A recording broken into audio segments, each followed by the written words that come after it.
Welcome to Trek Table, your Sunday weekly podcast holding Trek space for Black, Indigenous, Brown, women of color, queer or otherwise, and your allies. Hi, I'm your host, Allison Ordela.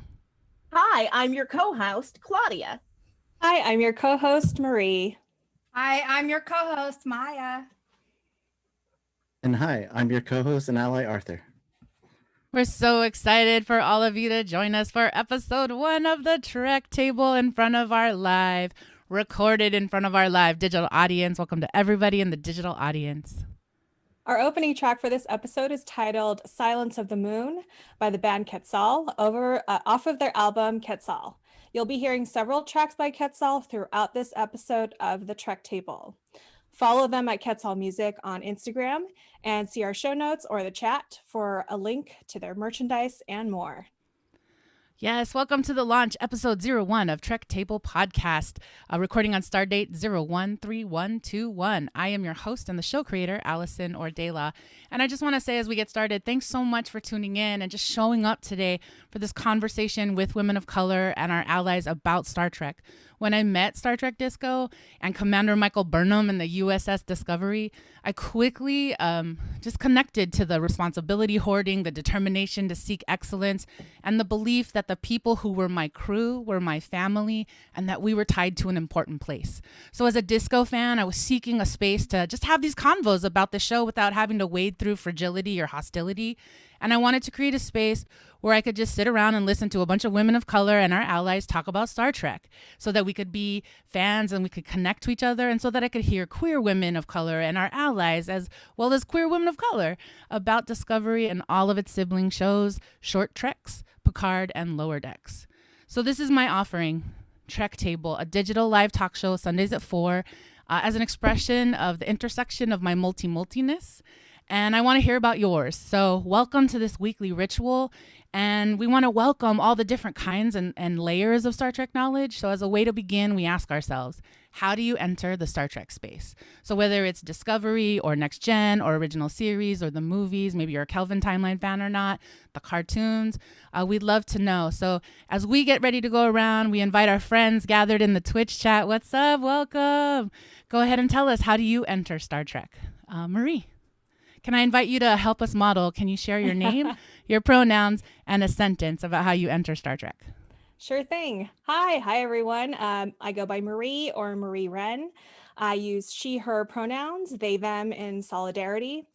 My Star Trek entry point would be the movie Voyage Home.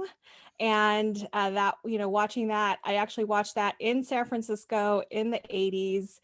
And I grew up as an immigrant kid in that city. And so I really related to feeling strange in a strange land. After that, I watched Next Generation with my family.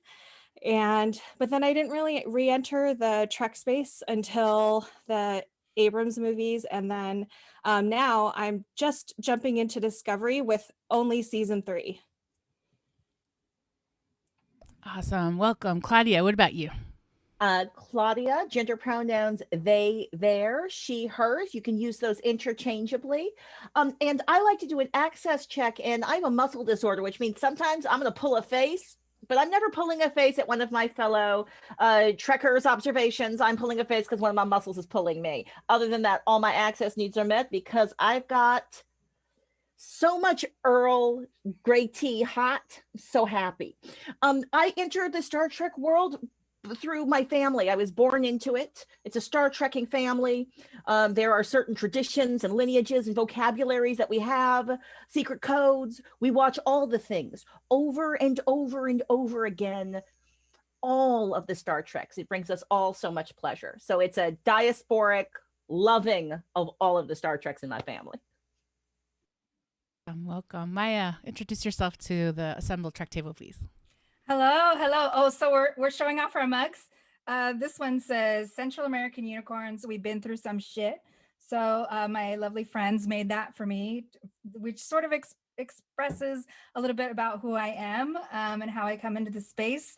I go by she, her, and amor. And so I come into Trek as someone who loves thinking about future, loves sci-fi, but has mostly watched some of the original series in reruns, but we didn't used to be able to watch things over and over again. So I'd catch snippets here and there. Loved Uhura's dress, but then also felt complicated feelings about the way women were sexualized in some of these shows. And yeah, watched a little bit of Star Trek Next Gen. And I've been hearing so much about, since I've started watching Discovery, about Deep Space Nine, that I've just started to watch that. So now I'm starting to my formation is in these times where we're home alone so much. I have been jumping in a little Star Trek light, a little Star Trek femme, and just really excited to have a show with women who are smart and kick ass and creating queer family and sharing with lovely people from home. I miss you, people. Thanks for having me. Thanks, Maya, and welcome to our ally, Arthur. What's up, Arthur? How do you enter Star Trek? Hi, everyone. Thanks, Dayla. First, my pronouns are he, him, and I come into the Trek verse through my dad. I watched a lot of syndicated TOS with my dad growing up, and then we watched every episode of TNG and DS9 together growing up, and it was just a great way for me and my dad to connect and have a common narrative and a way to explore different ideas. It really also helped me in my spiritual journey, and it really informed my design aesthetic and how I think about design and how I like things laid out. And it's really just become like a platform for me to like really understand my ongoing journey as a human. Awesome. And as we're seeing some response in the chat, we invite folks to continue. What's up to our Twitch room?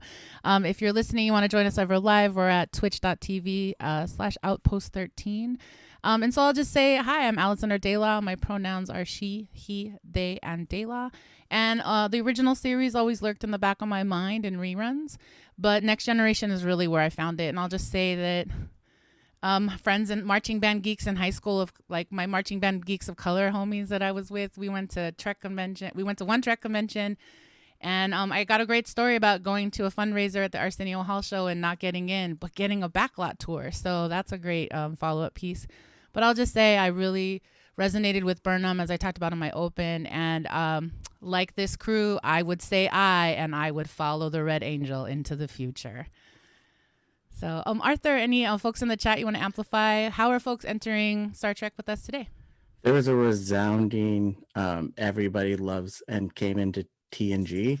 I think we're all definitely of a similar generation. So Quintessence said TNG, Puck 90 said TNG, Miss Stephanie loves Lower Decks, but she also mentioned she watched the movies in TOS, and McCready 13 is saying Star Trek women.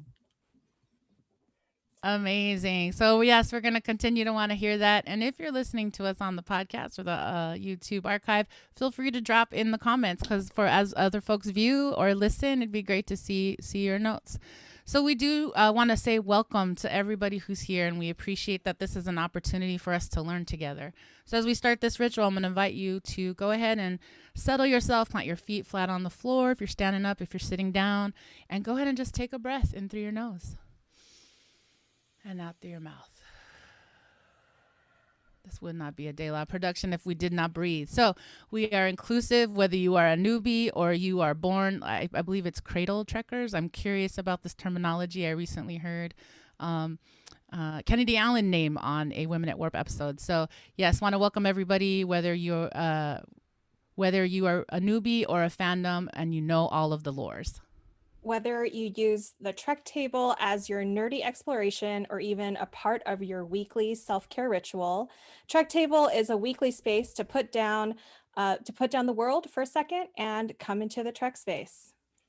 It's also a great space for Black, Brown, Indigenous women of color to be able to be a fan, a geek, a nerd, and explore the vastness of the Star Trek multiverse. We also honor that the Trek table is a place for allies to also come and engage and explore as well. This is an opportunity for us to hold space and focus for the insights, perspectives, and experiences that may not be familiar to us. And now that we are all here, we'd like to remind you that as we seek to build an environment of mutual respect and listening in the room and in the chat, we understand that some of us are going to have strong Star Trek disagreements, but there is enough hate going on in the real world for us to bring that in here. We don't need that here.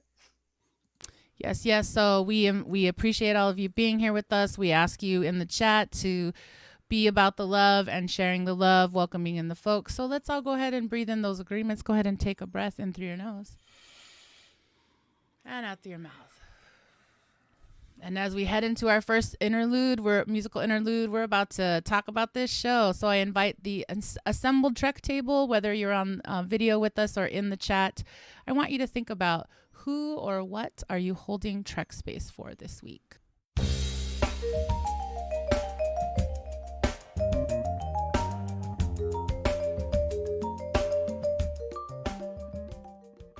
So we've had some time to reflect, and I'd like to invite the table to go around and share who or what are you holding Trek space for today. Claudia, I'm going to invite you to start and then ask Marie to follow up.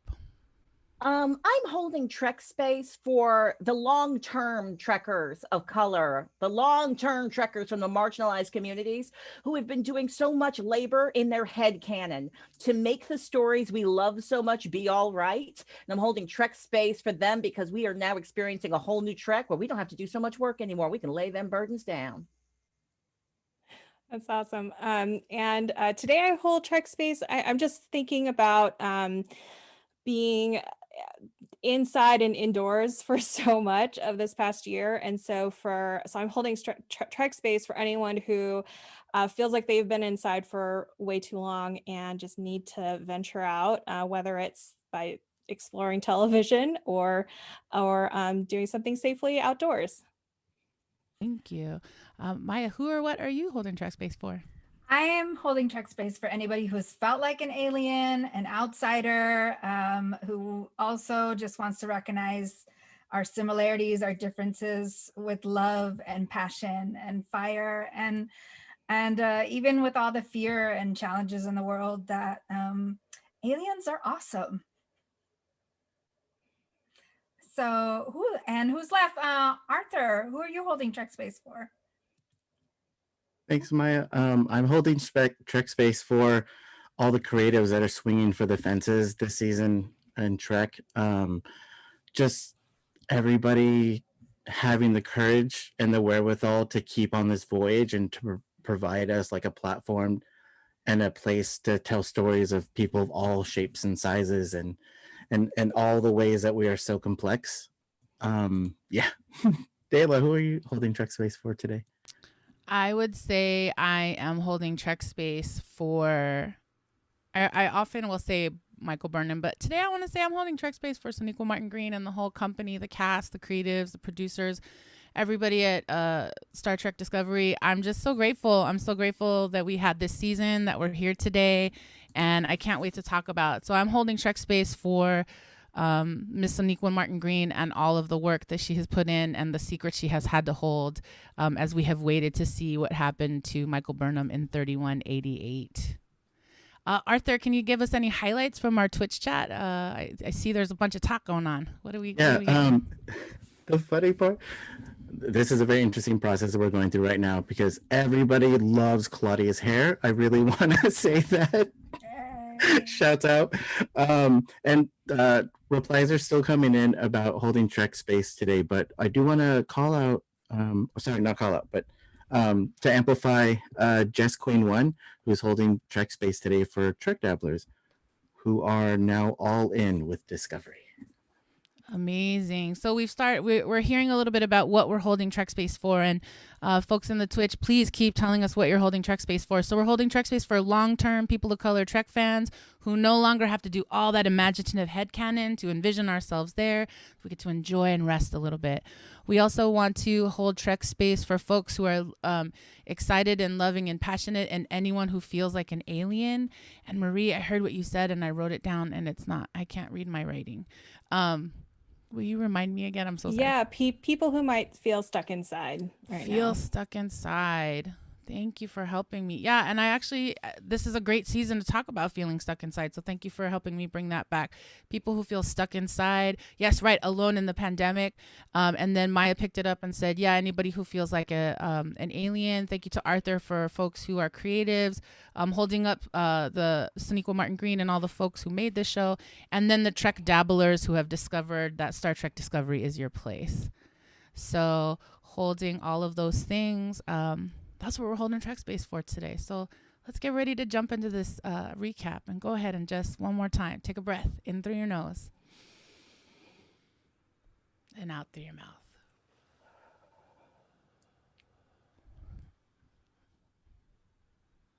All right, so today, welcome to Trek Table episode 01.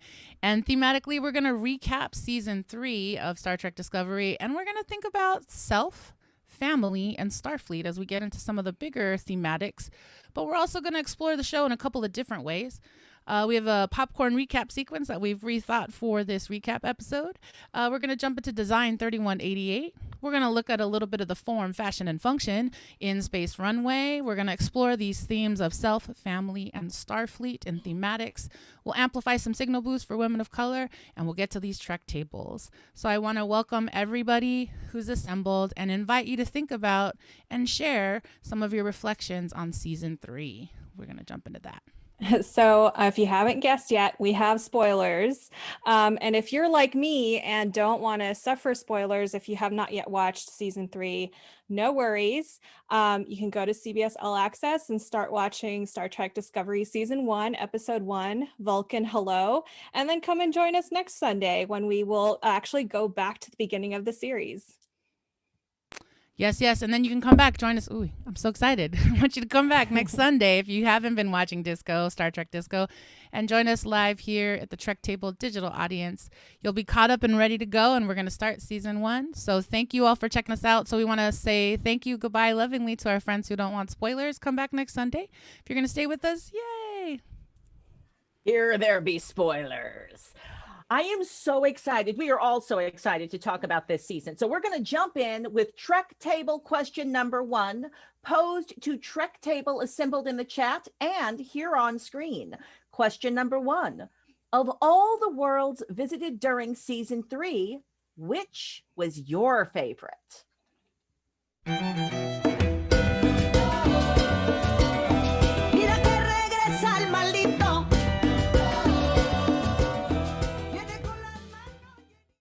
All right. So of all the worlds visited during season 1, which was your favorite? Maya, which was your favorite world? You know, I just blanked on his books planet. I just blanked on the name. What's the name again? It's like starts with a K. Quajan, right, where they're wearing their relaxed, robes. I don't know if they're going to the spa or if maybe they're monk-like, but yeah, I love the connection to nature and the stewards of the land there. I would love to learn more about Quajan, and I love that book showed Burnham his home planet. Yes, you knew it was real when he got to visit his planet, meet his family. Marie, how about you? Well, it's not a planet, but it does, I feel like, represent a planet. But the Seed Vault ship in the episode Die Trying, because we got to see what Barzan would look like, because it has all of those Barzan plants, which are beautiful. And I love thinking about what life is like without oxygen. Arthur, how about you? Whoa, life without oxygen. I know, right? But what's your favorite planet? Anybody who knows me, you cannot see behind my screen because it's a transporter, but I am quite the pack rat, and I would love to go back to the Savage Planet because I just loved going to swap meets and finding little things, and yeah, just that would. Oh, I can't tell you how many hours. Everyone's laughing at me. I don't know. It's just because we knew we'd never be able to get you away from that planet. That's amazing. And I'm for it. I am here for it. What about you, Claudia? My favorite one was that hollow planet. I want a hollow planet that can take me to every other planet. Like Sukhal, it was bad because he was there by himself. but that planet had something going on. Mm. And I would say from the first episode, I would want to go to it's spelled Hema in the captions, but he book pronounces it as Hem. And then Sanctuary 4. So pretty. That's where I go. And that was question number 1. We're gonna have a couple more coming up. Amazing. Thanks, Claudia. Hey, Marie, can you help me with this next segment?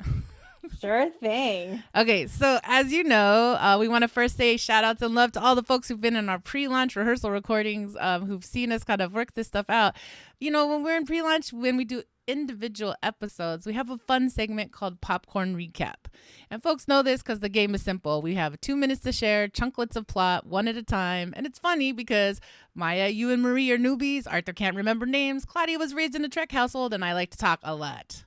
So hold on. So since this is our season 3 recap, and Burnham did say that she's going to stop being reflexively supportive, one of my favorite quotes of this season. Let's take that recap and popcorn the journey of our characters in Star Trek Discovery season 3. Amazing. We're going to do a plot recap without the plot, but with the characters, because relationships. So as we go into this musical interlude, we want to invite folks in the chat, folks listening, who or what was your favorite character's story during season 3? And if you could tell that story, but only have 2 sentences, how would you do that? So think about what's the story of Burnham for season 3, or what's the story of Culber or Tilly or Owosukun. So live digital audience, we're going to ask you what you say. What is your favorite character's journey in season 3? Drop it in the chat as we listen to this next track from Quetzal.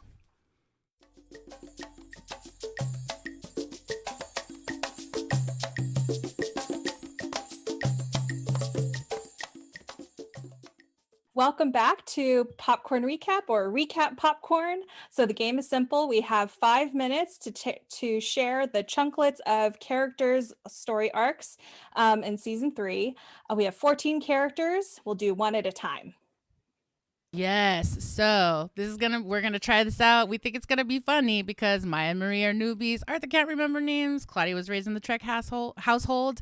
And I can get into the minutia. So is it all possible in 5 minutes? We're not sure. We think so. So we're about to try it. And so folks who are in the Twitch chat, if you drop in your sentence about your favorite character, one of the other fun bits of this is that we might pick up your answer. So feel free to drop now.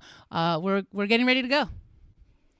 Okay, so Brandon, please set the timer for 5 minutes. 14 characters and 5 minutes on the clock. Even with the pre-arranged order, can we get it done? Thanks for helping us to launch our new segment, Recap Popcorn, Characters from Discovery Season 3. All right, Maya, tell us about the story of Culber in Season 3. Culber, aka Ricky, aka Wilson Cruz, has been through a lot in his white tight healing outfits. He had just brought his boo out of a coma at the very beginning, but he recognizes that the crew is not okay, and he starts to have these counselor vibes as well as healer vibes, and he takes us on a journey of healing and asking great questions. And also family making, building, so much. Amazing. That's a lot of sentences. That is. All right. Next up is somebody needs to tell us the story of Stamets in season 3. I'm not watching chat. Has someone give us a story, Arthur, of Stamets? Sorry. I'm in the chat. So Stamets had a lot of where did my And as we find Stamets, you ready? I can give you a quick Stamets. Get it, Stamets. Stamets. All right, Stamets was cranky, but then he adopted a child, and now he's less cranky. He loves his family. That's the end of the story. Amazing. Marie, can you tell us the story of Owosukun here in season 3? Owosukun stays awesome, gets more awesome and more kick-ass, and then we find out that she used to scuba dive and so can hold her breath for a really long time and saves the crew. Amazing. Someone tell us the story of Detmer. Great. I'll take that. Sorry, that's me. Hey, so Detmer is a pilot. We found out how butch Detmer was in this season, and that there's still longing looks between Detmer and Owosokun. But Detmer had some big PTSD, homied up with Rin, battled Osira, and came out on the other side feeling butch and awesome and then and is healing and had some stuff with Stamets. Okay, Arthur, tell us the season 3 story of Lieutenants Bryce and Reese. Bryce and Reese got a little bit of fun adventure on the mirror universe, and they got a really cool section where they got to like communicate in Morse code and kind of help everyone out. And I'm still waiting for more buddy cop storyline to come. Amazing. Claudia, can you tell us the story of Book or Terex? Oh, okay. This season? Book. He's such a sexy eco rebel in Impact soft. He falls in love with a strong Black woman from another time, and he helps her save the whole dang universe. And he has a cat. The end. We love that cat. Dayla, tell us the story of Adira and Gray. Adira and Gray are bound together because not only did they love each other as orphans, but once Gray wasn't able to fulfill the Trill reality of Senatal, Adira became the donor, host everything. Now Adira is part of the Tal legacy, and we're seeing that Gray is like phased out. So we're seeing a parallel. Adira gets Daddy Stamets, Gray gets Daddy Culber, and they each have someone to navigate through a trauma of not having my lover being seen and being the lover not being seen. Marie, can you tell us about Silver Fox, Admiral Vance? Yes, he is a Silver Fox. So Admiral Vance is the Admiral of Starfleet, so he's in charge of all of it. And when Discovery comes into where he is, he's like, I don't know if I trust you because of the temporal accords, and you are all criminals, but I guess we have to trust you because we are really shorthanded here. And so he, he builds trust with Discovery. Discovery builds trust with him, and he seems to be pretty competent as a leader. And yeah. And Claudia, can you tell us about Commander Nan's story? Commander Nan. Commander Nan. I believe this is Commander Nan. She had breathing things on her face, and she kicked it super butt. Like she was badass security person. And she stayed on that ship because she had felt like loyalty to this other person from season 2, but that girl is dead. Spoiler alert. So then she's like, why am I even here in the future? I miss my family. But then she goes on the sea planet, and then she's like, you know what? I'm gonna stay on the sea planet and go home. The end. That was awesome. I will jump into Sister Gabrielle. She was missing. Now we know she's Qualmalat. Yes, Mama Gabrielle's back. Okay, I'll take Osira. Osira is the Wicked Witch of the West of Star Trek Discovery Season 3, kind of like a Rita Repulsa. And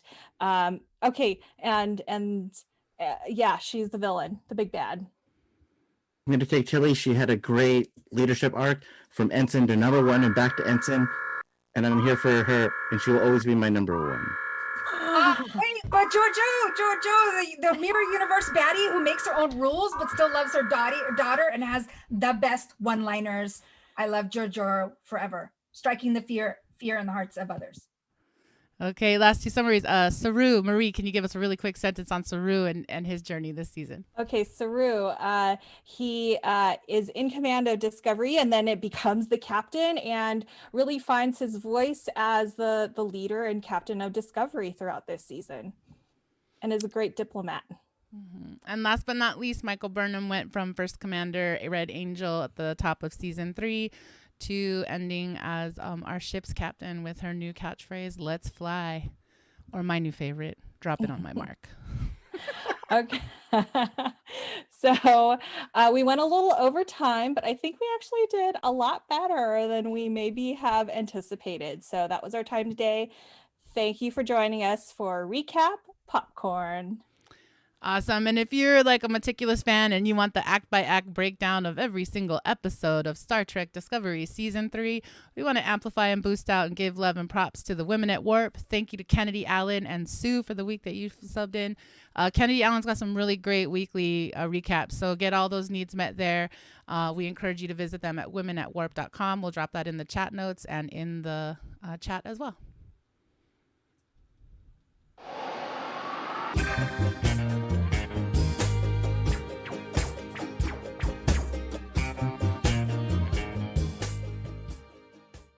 Oh, hi guys. So now we're in design 3188. This is where you like to examine and take a look at the elements of the world building and see how they help tell the story and create context for the narrative.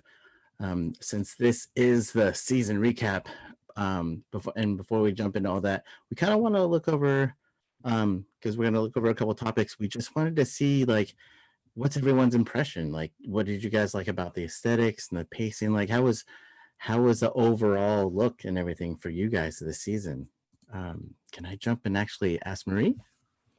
Sure. Well, I don't have anything to compare to with other Discovery seasons because it's the first time I've watched it, and I mean, it felt like the pace was good. There was some cool design and tech things and future things and far future things, but actually, I would say that my favorite part was the very middle of the season with Unification 3 and the Takal and Ket, and getting to see people debating, and also just Navarre and the Vulcans and the Romulans, and there was like some really great things there. Also, I got really excited about seeing Gabrielle, even though that was my first time meeting her. And there was so many great things in that episode and around the Takal and Ket.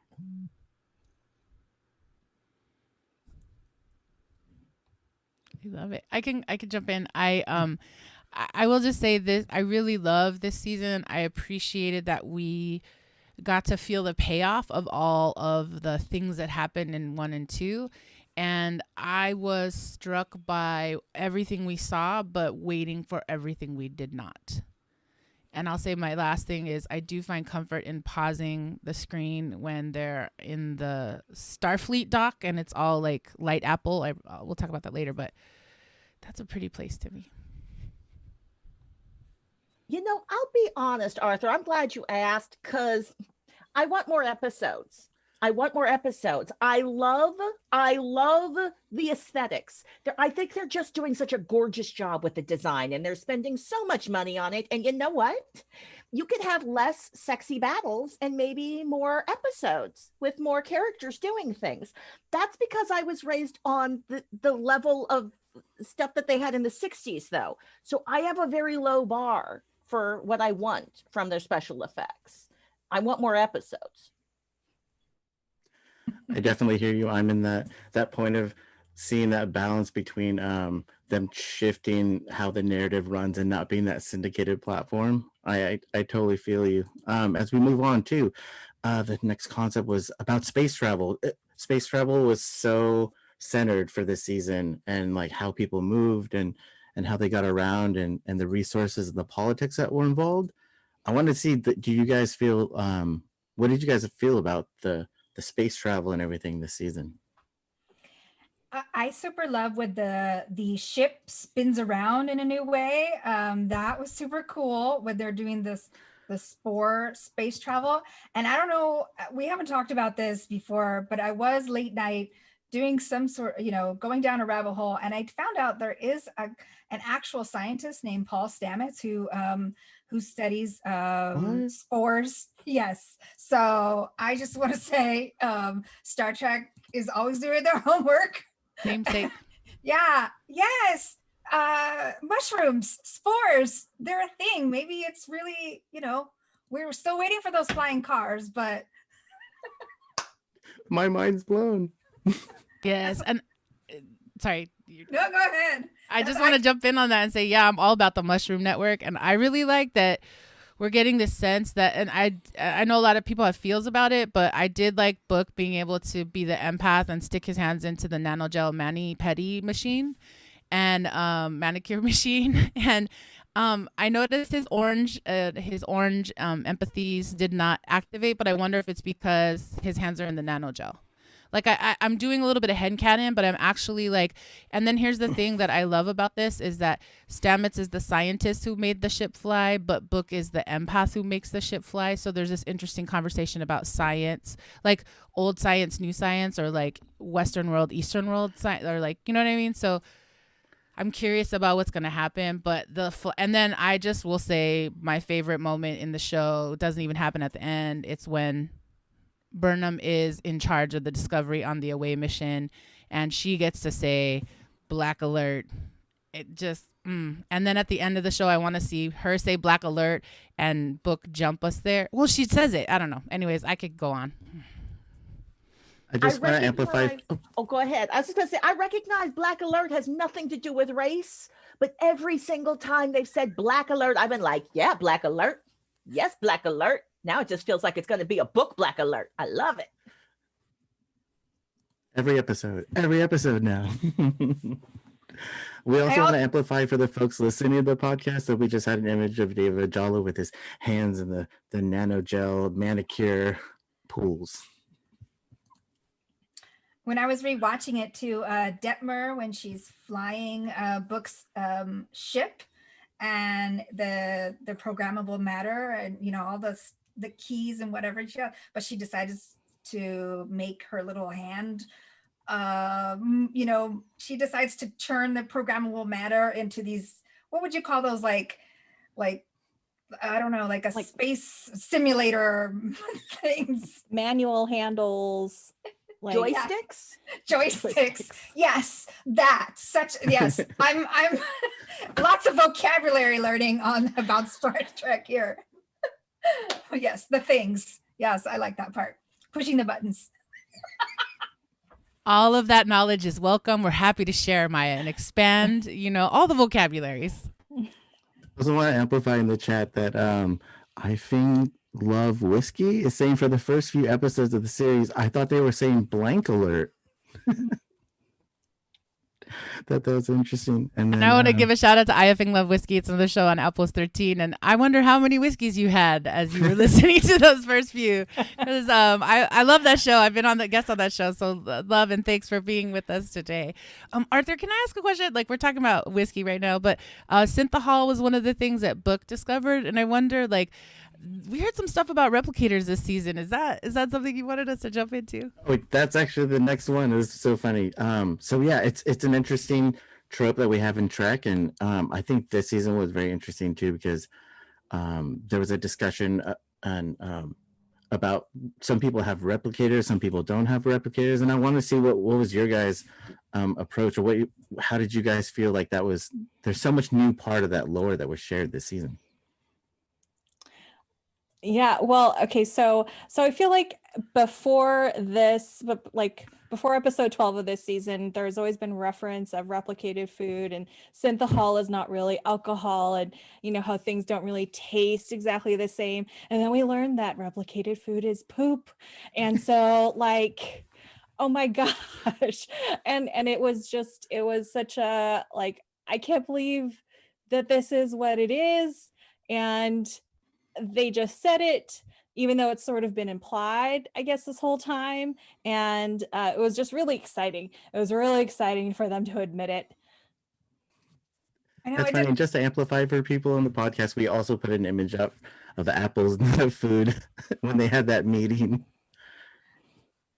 This is my question. I have questions about what equity means in the future, what equity is in outer space, because you've got a bunch of folks who are starving. And is it right that they aren't given access to replicator technology, even though a replicator could not only replicate food out of shit, it could also replicate weapons out of shit, all kinds of things they could make. I'm saying the S word a lot.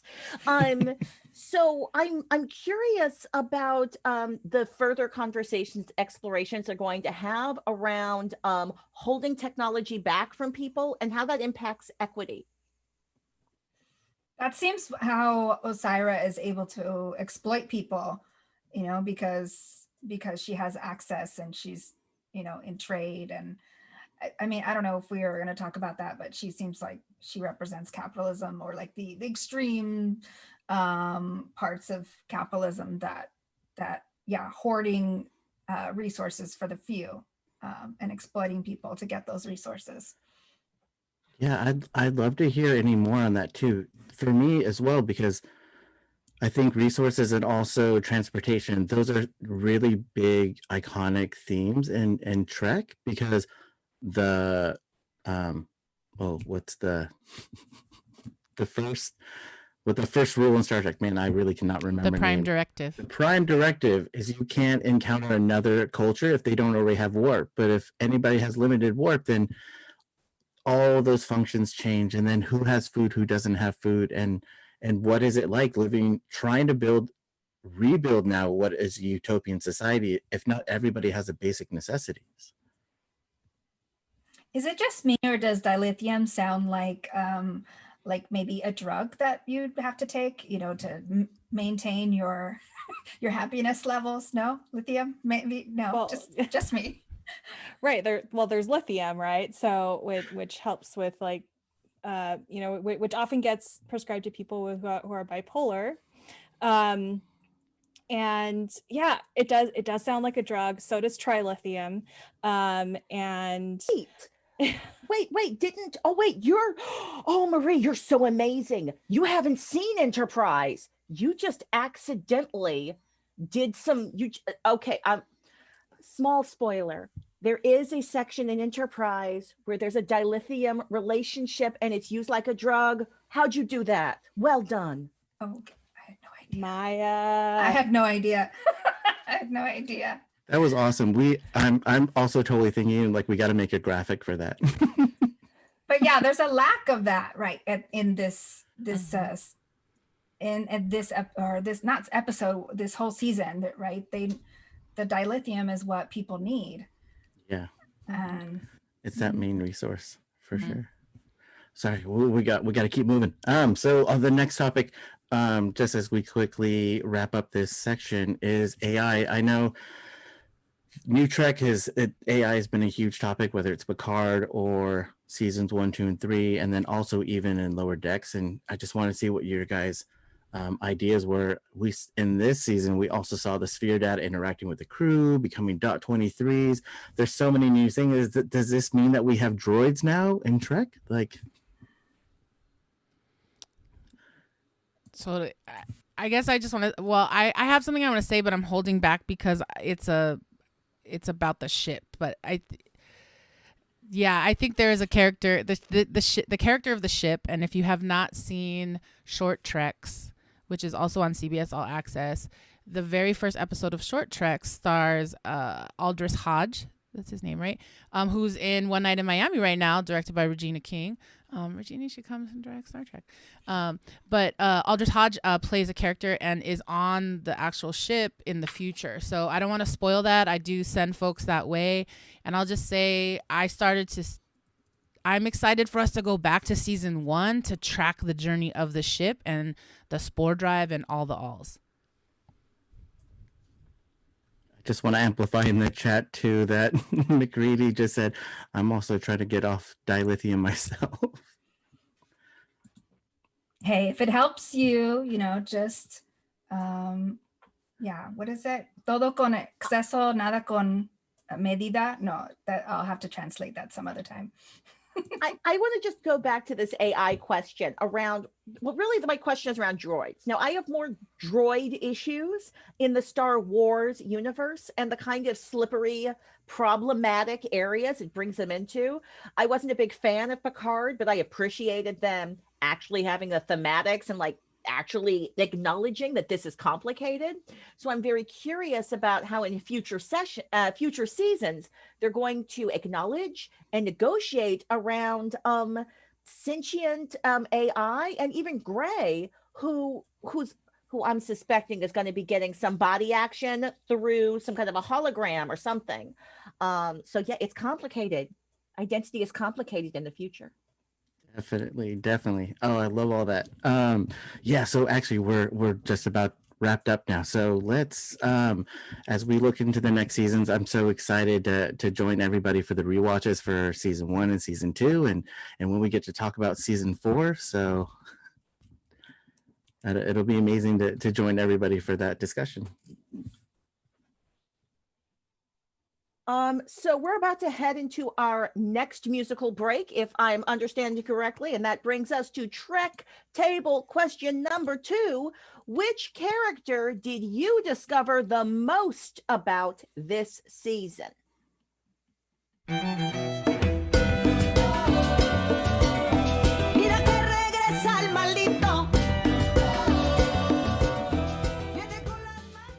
So that question was, what character did you discover the most about this season?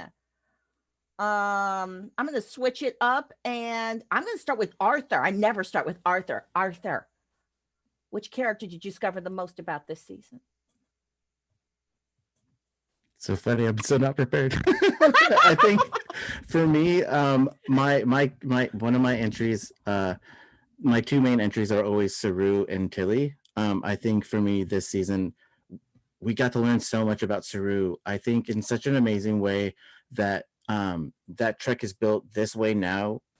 Limited episodes, more storyline, more character arc. We got to see so much and a deeper enrichment of like what the world is like. Even though we didn't see his world, as much of his world, we still got to see like what elders are like, and I love that. It was amazing for me. Maya, how about you? I mean, what character did you discover the most about this season? I learned the most about a new character, Adira, and that how easy it is to use proper pronouns. It wasn't as easy at first for them to let people know, but as soon as they did, Stamets, the crew, they were using they, them pronouns like as if it had always been a thing, and they just kept it right moving along. And so I think that was an important little process there, because you can't just assume what people's pronouns are until they tell you. Even in the future. I actually might have quibbles with this particular writing point. Hey, Marie, how about you? I was going to say all of them because I'm new to Discovery, but if I had to choose one, it would be, I'm going to say Giorgio. This is my first time in the Mirror Universe and seeing the Mirror Universe and learning what a Terran is, and it was amazing. It was an amazing journey. Dela, what character did you discover the most about this season? I had somebody else, but I'm going to go with Stamets. I've been on a journey with Stamets this season, and I'm prepared. Yeah, I have a lot of feels about where he landed at the end of this season. So I feel like Stamets has been my joyfully, though. I feel like I got to learn more about the bridge crew as a whole, because I'll be honest, I did not know their names for the first couple of seasons. They were blank people and I didn't know who they were. And I'm hoping in future seasons to find out more about everyone on this ship. There seems to be more of them than I've been tracking. And that was Trek Table question number 2. Now is the time in our ritual where we invite everyone to move around in your seats and screens, because now it is time for our Trek Table dance break as we move into the stars for Space Runway. Some of the eye-catching looks from function to fashion in the 32nd century.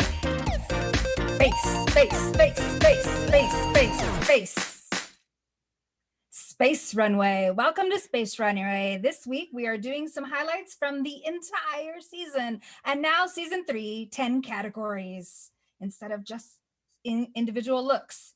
Number 10, Saru is everything. The route of Space Runway is inspired by the long, tall drink of Kelpian water, Captain Saru, and the elegant way he works corridors, the bridge, and away missions, stomping, swaying, and negotiating like the thoughtful queen he is. Number 9, hair journeys. Burnham in episode 2, after a year of not knowing if she's going to find her crew, she grows her hair out and finally gets a decent protective hairstyle. Yes, protective hairstyles in the future. And Tilly's curls, they don't want to be tamed anymore.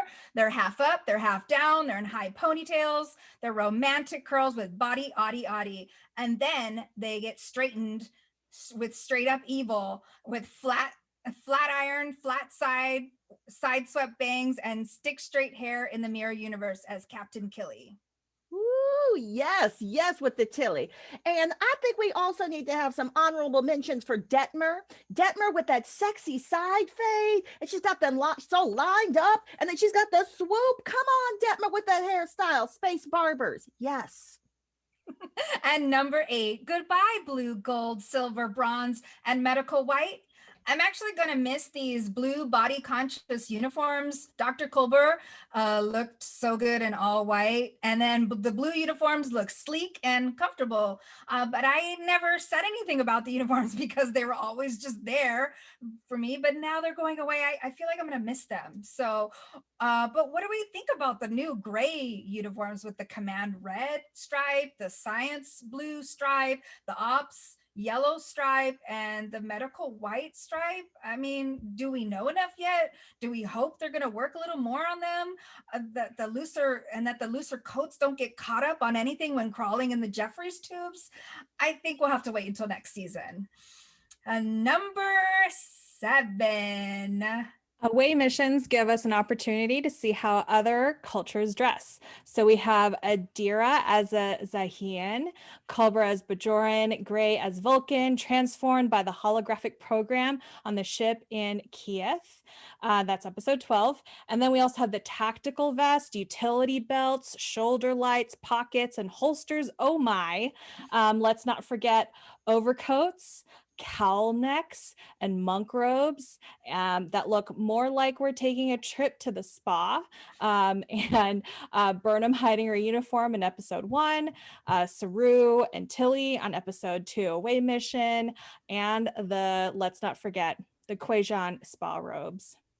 And number 7, Space Western. Pew, pew, pew. Hello, the spa robes. Yes, we have slow motion saloon doors. We have the working class under the thumb of the bandits and the local bartender who still believes in the Federation. We got bad guys with spurs, and shout outs to all the bar brawls.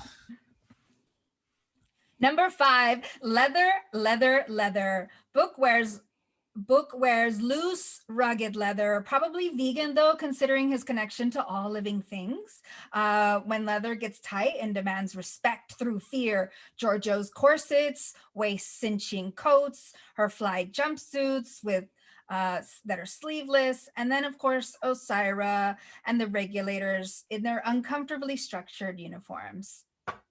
Number 4, men with ties. And I'm going to recall this as white men in ties. We have the Guardians of Forever, David Cronenberg as the gray-haired scientist interrogator with the thick glasses from Starfleet, and our bow tie Hollow, who's also a lie detector. Number 3, visitors.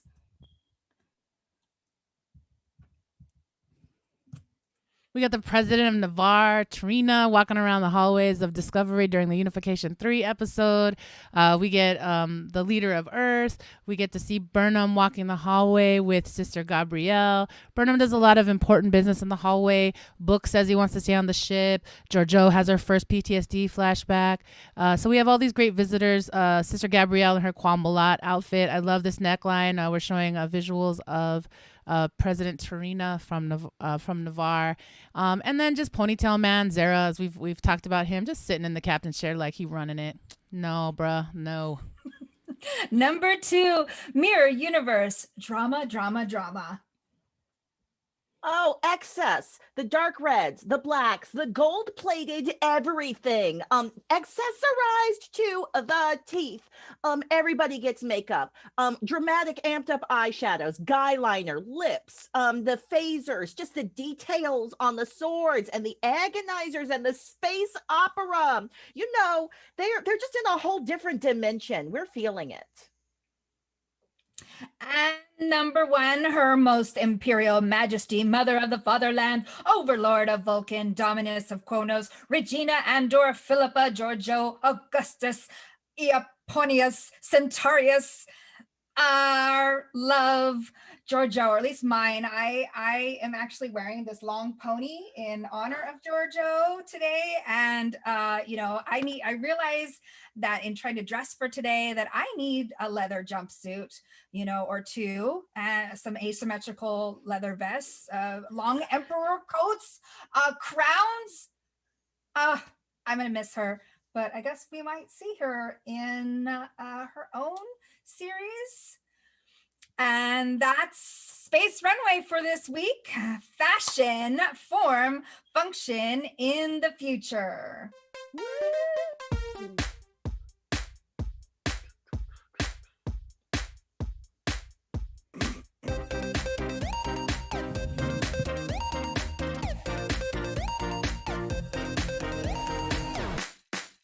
Awesome.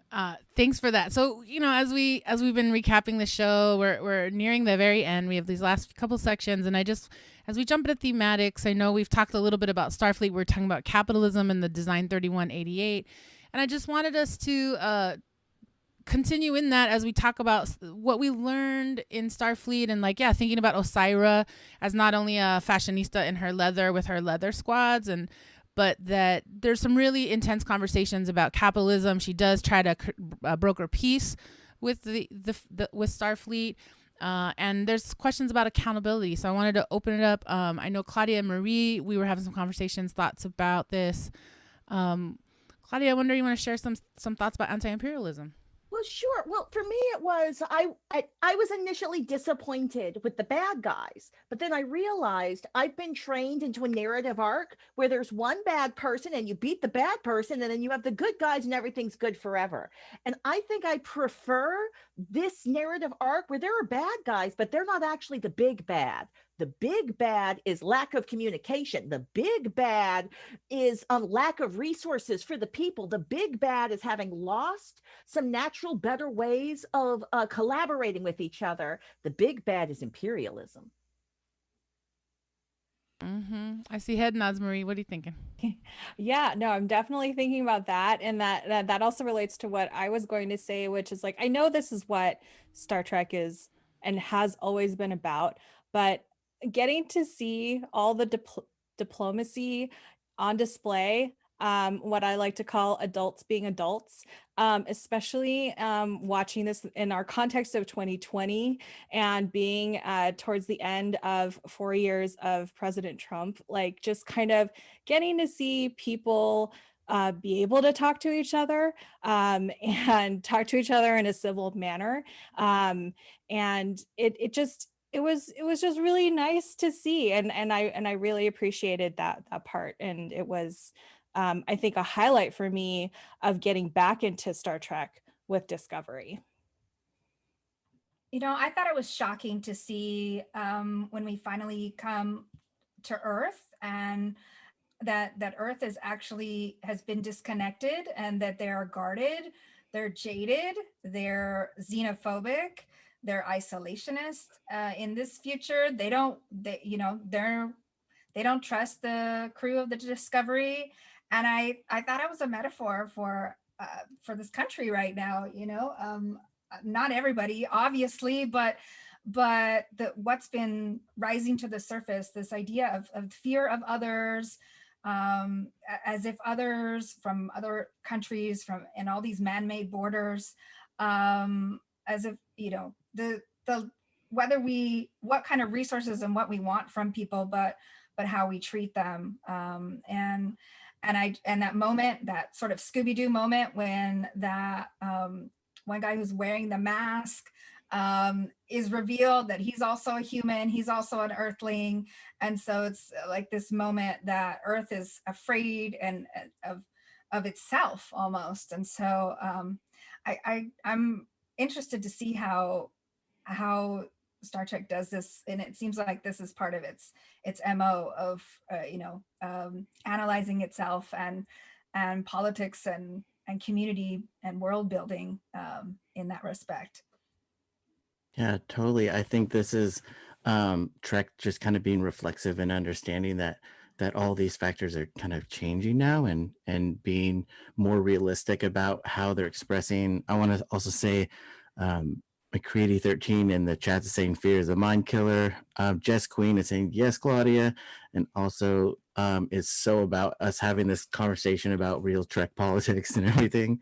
I felt I want to reflect a lot of what you guys said, what y'all said too, and that to me this was also an interesting time where we find the Federation wasn't what it was, and in that moment we do get to rediscover how we want it to be reflective of how we are rebuilding the world now. And I think that's such an important thing. And I also really enjoyed too that the Admiral was also very different than all the other admirals in Trek, because usually admirals are the bad guys, which is interesting in this one. It's because to see a reflexive leader, to see another leader also hold space and give people opportunity make mistakes and correct too, I think is so important, especially in this world now. We're all sharing this responsibility to change the world for the better, and seeing that modeled by a, a gentleman, a cis man in power, was really helpful for me, and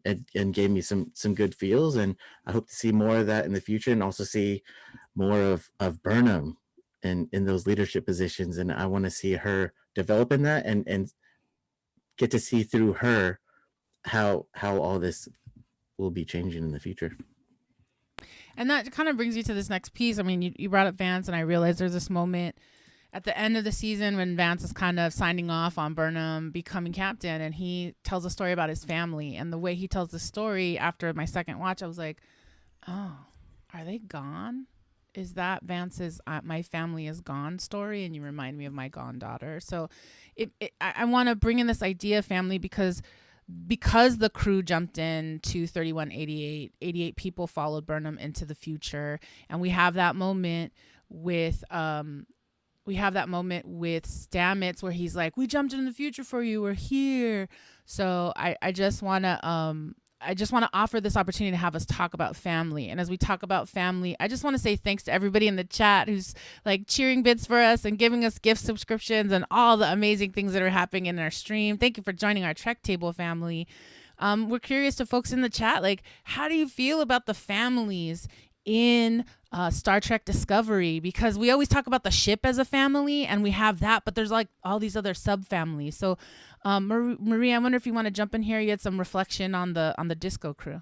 Yeah, exactly. Well, yeah. So even though we are going back to the ship as a family, but in reflecting on this season, I was thinking like, oh my gosh, they are time refugees. Like, they are displaced from time for a very for a very important reason. And people, as soon as they arrive, see them as criminals. And it is hard to build that trust and to, just kind of like get people to even accept them into Starfleet and the Federation.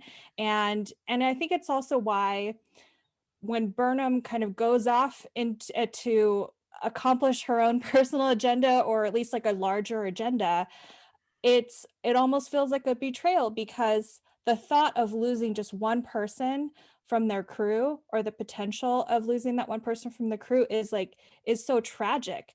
They bring over like this kind of like it's very personal to them, because they are all that they have.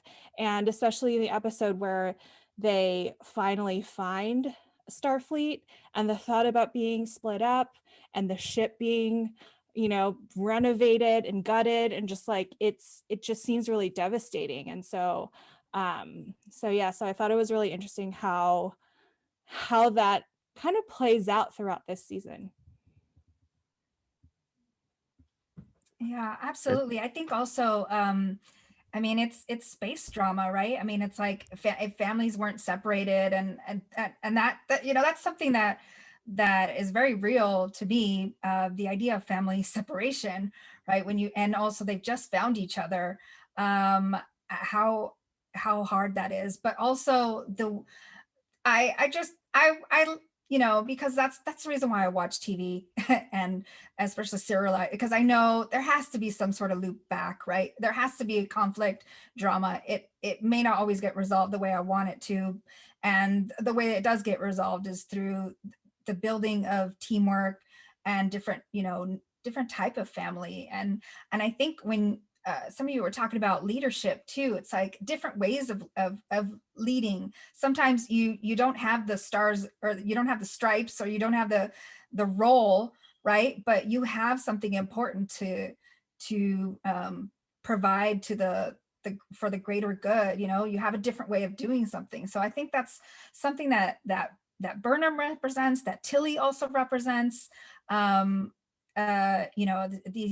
These people who, they have a certain training, they're smart, they may not always get listened to, but lucky for us, there is that moment with Vance and Burnham where he's like, I didn't trust you, but we needed to do things differently because what we've been doing hasn't worked.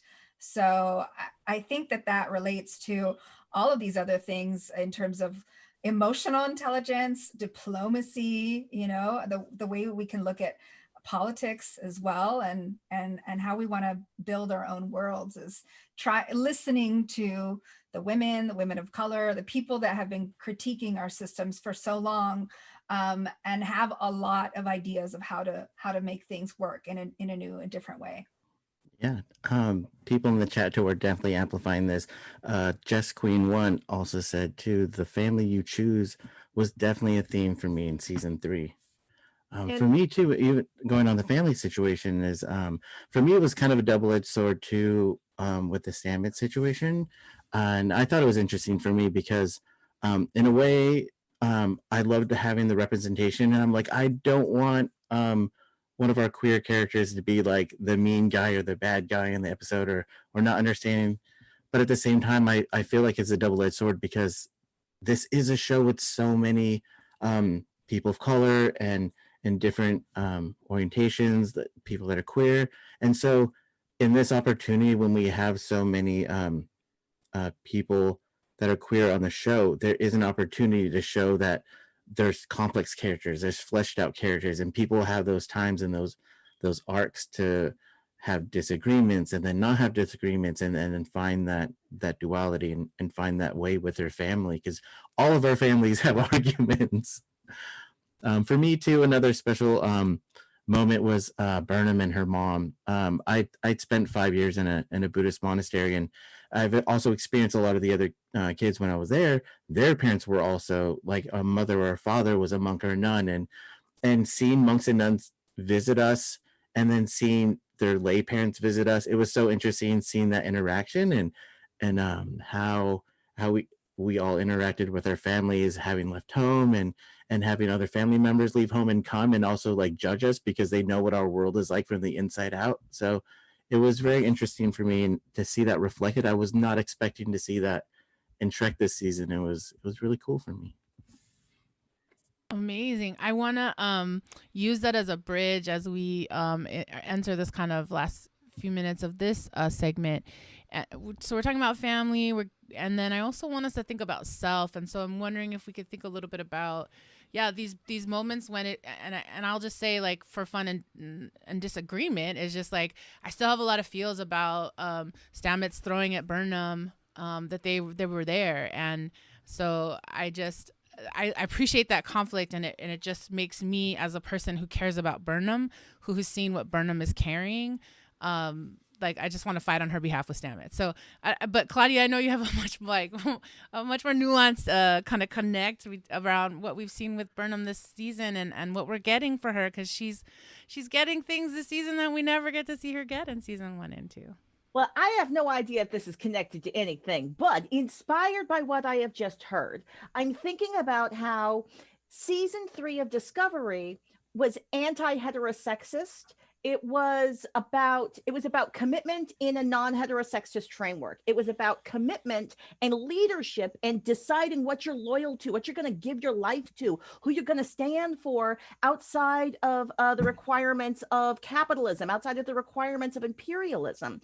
For the first time, because they were out of time, I actually bought the relationships and the friendships that were on there. And it didn't feel like, well, you're just friends because you're on the same ship. Every time they chose to risk their lives, they weren't doing it for the Federation. They were doing it for themselves. And Stamets and Cobra actually have an exchange where I was like, oh, you're not having an exchange that's like a regular Star Trek exchange. You're saying, I got to go to this planet for my own mental health. And he's like, I don't want you to go because I love you. And I'm like, that's because you're in the future. This is different. And like the love between Book and Burnham, that's a love of choice, of consent. And we see it in real time, them going back and forth and consenting and getting deeper. And Book saying yes, because he feels that being on that ship is going to help make his life and his people's lives better. Yes, yes. And I appreciate that. And I will say that what I love about Burnham, I was thinking about the queer family of Stamets, Culber, Adira, Gray, and Auntie Reno. Do not forget Auntie Jet Reno.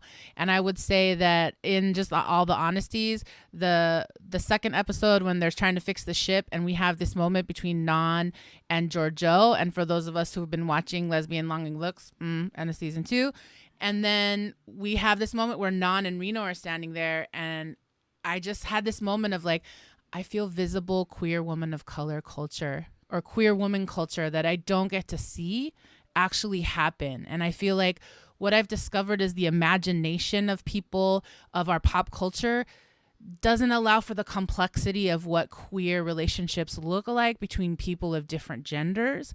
And so people misread what queerness is between women or between non-binary folks because we only have certain kinds of models. So I appreciated all the little extra queer candy that was dropped along the way.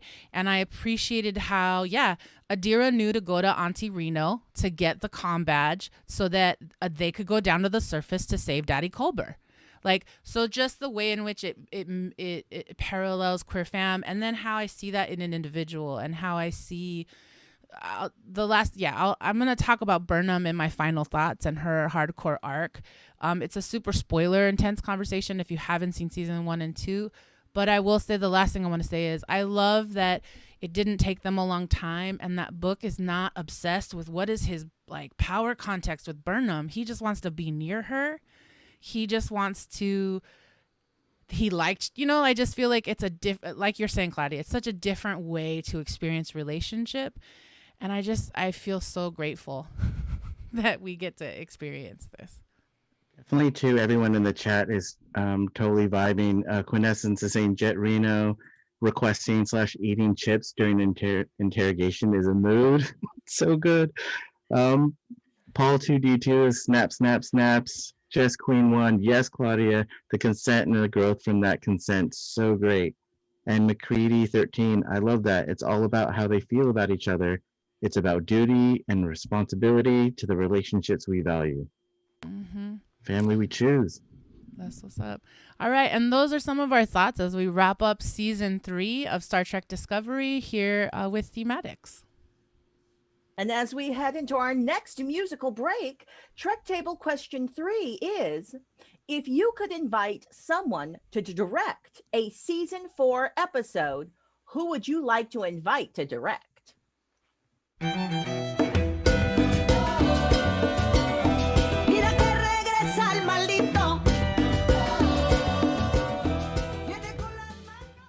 All right, so the question is, if you could invite someone to direct a season 4 episode, who would you like to invite? Arthur, we will start with you.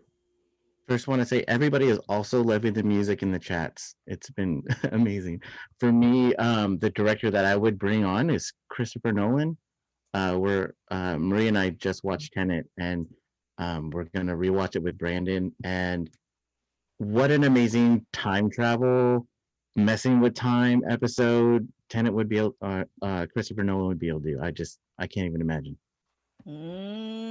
Okay, so we've got some people moving around backwards and forwards in time on the ship. I like it. Maya?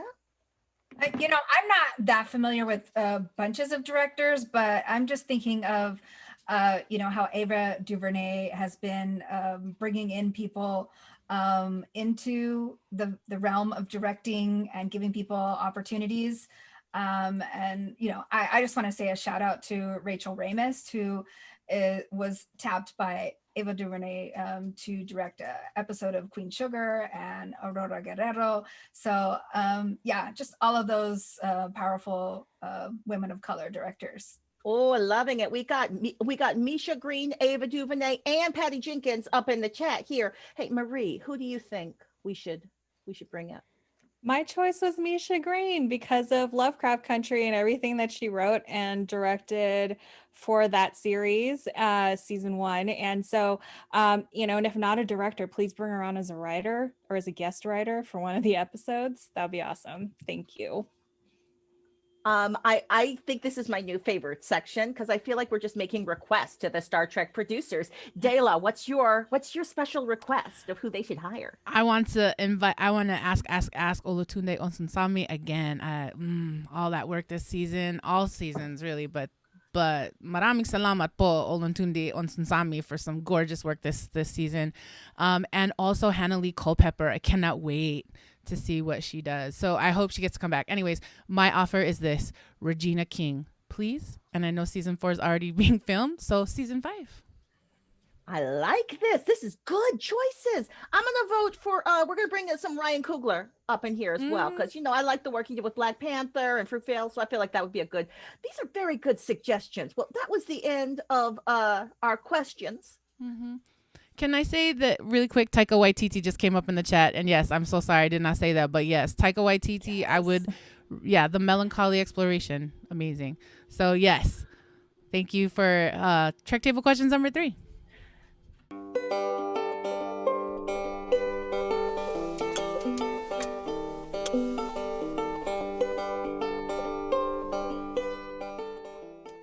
So welcome back. This is a segment in our show that we call Black, Indigenous, Brown Women of Color Signal Boost, and we want to amplify the work of Black women, Indigenous women, Brown women of color who are creating content, building community, and shaping our world. So today, I just want to give big props. I want to amplify the Women at Warp podcast. Their new episode with Aliza Pearl and Kennedy Allen, I believe it's episode 157, where they revisit Guinan and they talk about Guinan. I just want to hold up and just say thank you. And one of the things I hear in this episode, and I've heard in other places, is that we should listen to Black women. We should listen to Black women. So I'm going to say listen to not just the Black women on our show, Claudia, but to listen to other Black women. So yes, listen to Aliza Pearl, listen to Kennedy Allen, listen to Ebony Astor, listen to all these folks who are telling us beautiful things. So check out Women at War podcast. You can check out their webpage. We just want to hold them up. And throughout our season, we're going to hold up other friends, amplify other folks. So if you have someone you know who we should be amplifying, please let us know. Let us know in the chat or join our mailing list and get in touch with us. So as we head into this final music break, last question. We're about to go into final thoughts. So we're in the last segment of our show.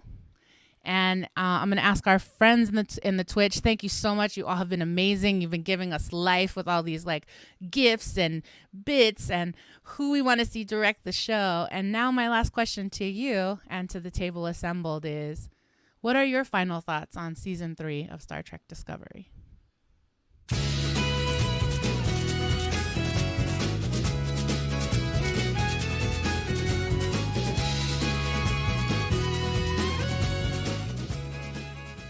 All right. Thank you all so much for joining us for this inaugural launch episode of Trek Table Podcast.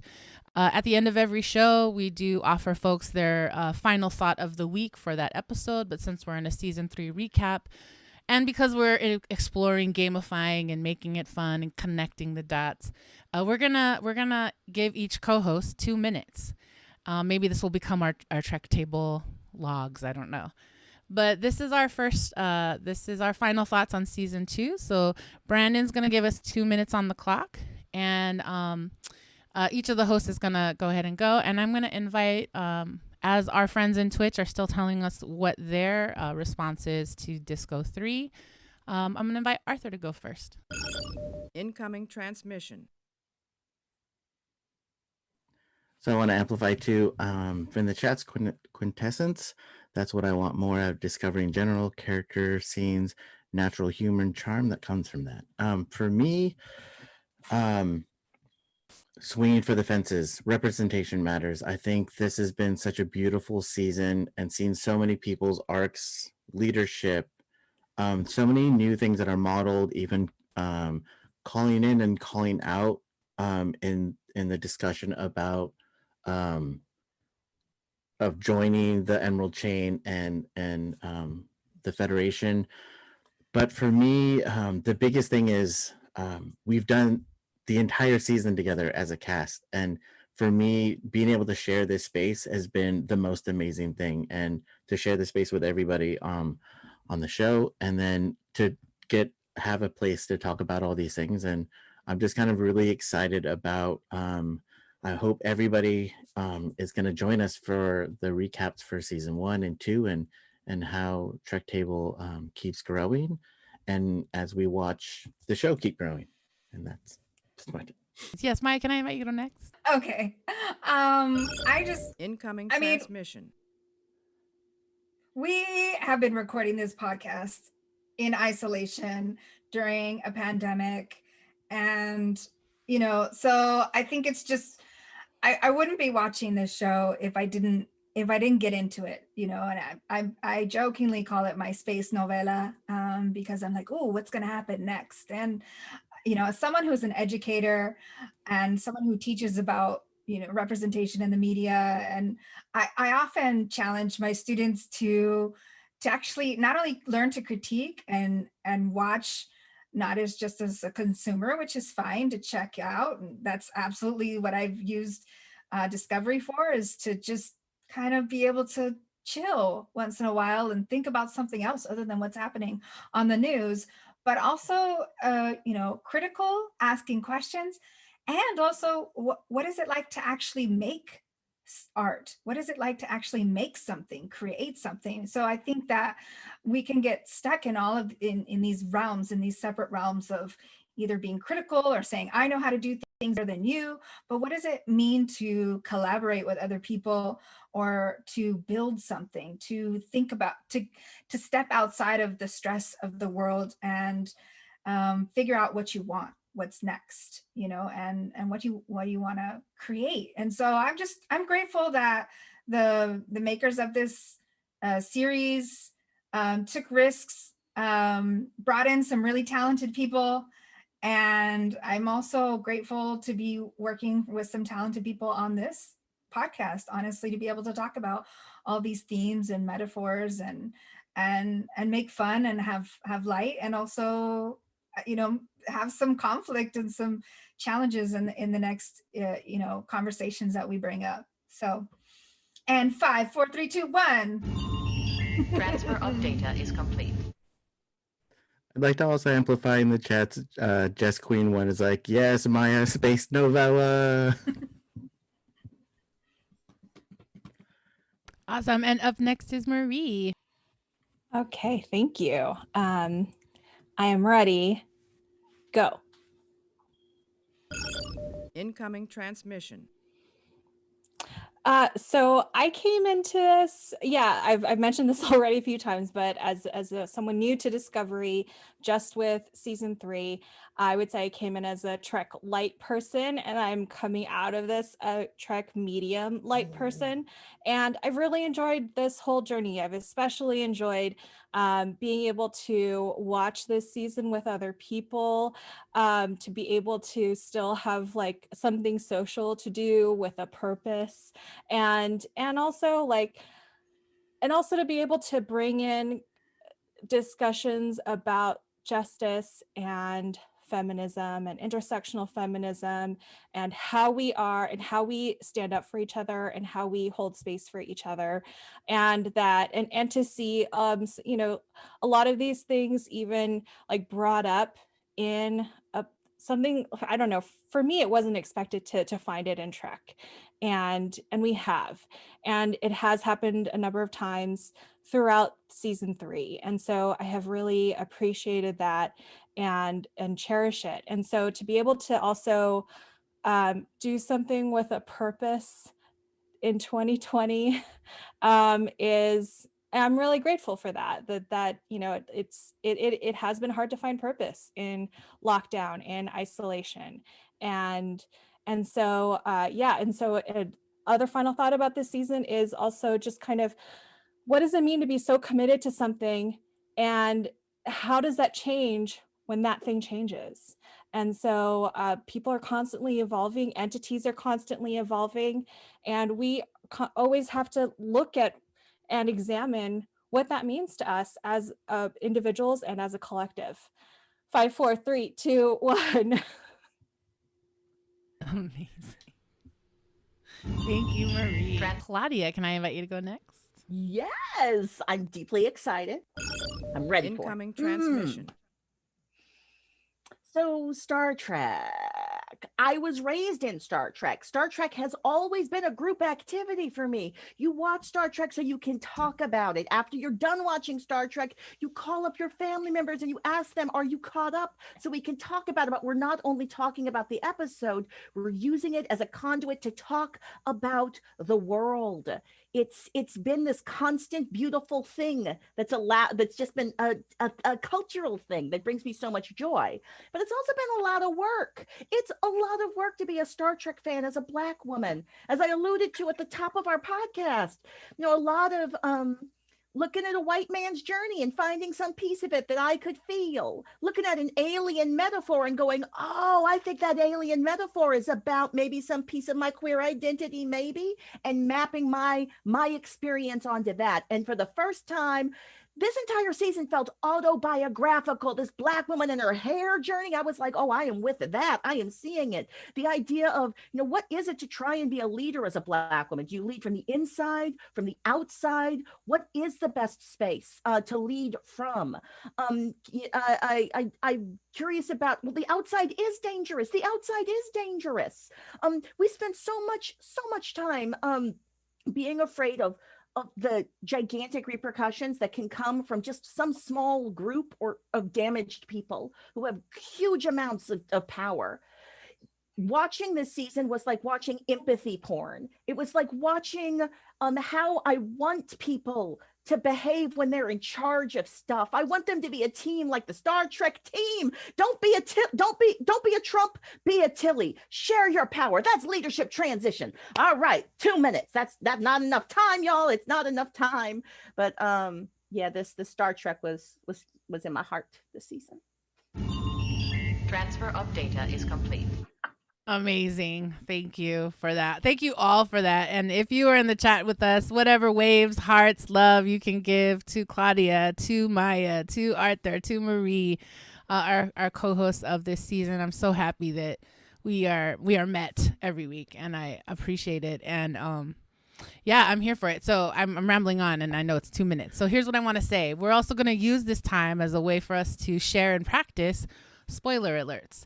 So when we do live digital audience, sometimes it's hard to know when to come back. So we have this great timer. So I'm going to say my reflection on season 3 is a deep dig dive between 1, 2, and 3. So if you don't want to hear the spoilers of season 1 and 2 because you are watching or you haven't watched it yet, you're going to go back with us. The great thing is you can mute all these things. Marie's going to model for you. You can mute all the things and then just watch the time run out. And when my time is up, no matter what I'm saying, I'll stop so I don't do any spoilers. So everybody get ready. Brandon, I'm going to ask for my 2 minutes. Marie, go into your zone. Incoming transmission. All right, look, we need to talk about the fact that people keep calling Burnham the responsibility hoarder. This is not true. Burnham's life trajectory started because Section 31 fucked up some shit. Excuse my language. I'm tired of not being able to talk about that. And there's this whole process in Discovery where Burnham is the responsibility hoarder. But everybody says Disco is a ship filled with overachievers who are all engineers who all want to do the do. And if you look at what Saru does, if you look at what the ship does, the whole Discovery is a responsibility hoarder. So I want to say that, and I want to connect to this idea of Stamets jumping into the future and having that moment with Burnham in the agonizer, I forget where he was, and he's just whining at her and he's so mad and he's like, we gave up all this, and like, love and respect, yes, your queer fam was on this planet and they needed help, but dude, I'm gonna say, don't go back to a Black woman, or don't go back to a woman of color, don't go back to somebody you said you were an ally for, and then be mad at them when the sacrifice you chose to make or the allyship you chose to show up for makes it hard for you. And I don't have time for Stamets' whining. Yes, I know somebody needs to do that support work with him. But here's the thing I want to say. You're in Starfleet. That's one of the baseline rules. We sign up, we show up to do this job. And what I want to see in season 1 is we track Stamets' journey and the journey of the Spore Drive, because I'm now seeing how season 3 was also the story of Zora, full spoilers of short treks, how Zora comes into being. We hear her talk, we hear her try her voice, we hear her try all these bits, and we see that the crew, instead of letting her die in parasitic ice, that's why the machine is no longer evil, because she saw the empathy of that group of people. Thank you. Transfer of data is complete. So welcome back to the friends who were on mute for the spoilers. Thanks to the friends. I used a big word that I did not expect. Thanks to the friends who were listening. And once you see all of those episodes, Marie, I can't wait for you to listen to the archive and for us to have that convo, because I had some revelations in this. So I just want to say thank you. Thank you to everyone. Time's up on this particular sequence, but also on our opportunity to talk about Star Trek Discovery Season 3. And I just want to say thanks to everybody. Maraming salamat, as we might say, being Filipino for me. I just want to say thanks so much for this launch. We got here, we got through final thoughts, and I want to welcome us into some of our gratitude. Yes, we launched. We will see you next week in the Trek Table live digital audience. We really look forward to it. You can sign up for our mailing list today, and we'll enter you for an opportunity to win a Trek Table t-shirt. Next week, we will talk Star Trek Discovery Season 1, Episode 1. And you can join us live every Sunday in our digital audience.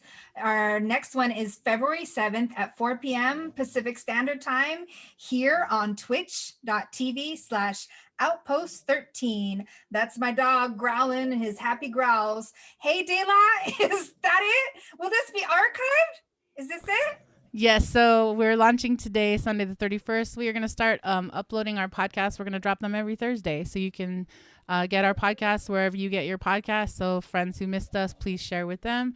And we are also going to drop video archives. So I'm not going to tell us when we're going to do that. We hope to align on Thursdays, but we're going to start dropping audio podcasts first. So yeah. Also, please like and subscribe on all of our things. Like and subscribe on the YouTube, like and subscribe on the Twitch, like and subscribe on the Twitter and the Instagram, and maybe even the Clubhouse, if that's a thing you can like and subscribe to. Just wherever you can find podcasts with @Trek Table.